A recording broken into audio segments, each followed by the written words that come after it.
If you call the seed potential, then the soil is the culture.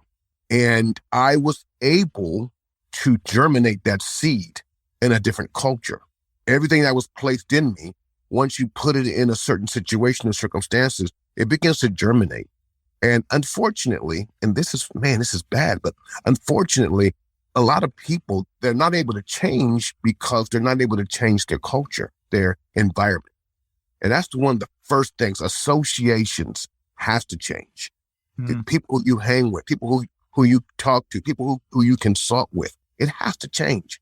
If we put our energy on the culture of the family, the culture of the workplace, the culture of our community, man, I tell you what, you could take a sub-average seed and turn it into a bumper crop.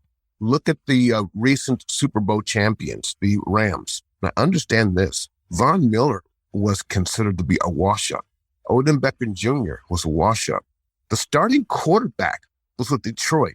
He was a wash-up. The left tackle who played that game, he played with, guess who? Cincinnati.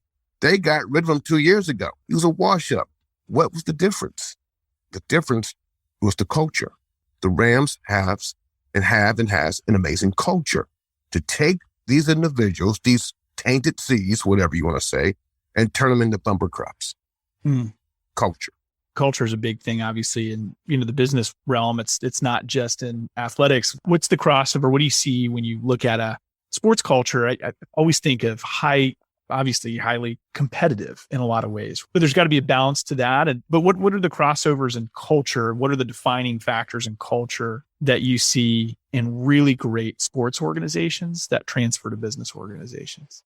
Well, first thing you have to do is that you have to redefine the corporate culture.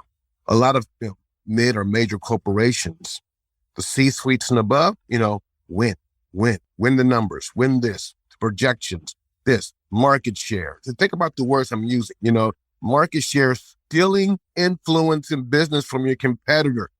Give a cute name called market share and figure out fine.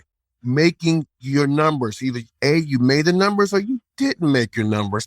Let's just get all that out of the way. Let's get black and white. Let's say win-loss. Creating that culture is, first you have to redefine it as this is a winning culture. Okay, we are here to win. Now, win now fosters automatically teamwork. It fosters collaboration because we're all working together for the win.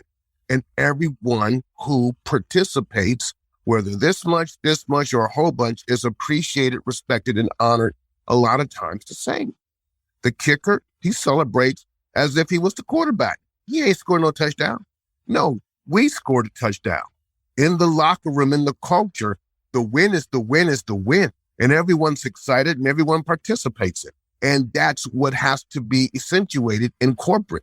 What's going on with the PR? What's going on with HR? Are they winning? Well, then you ain't winning. The entire culture has to win together or we lose together, period. 100%.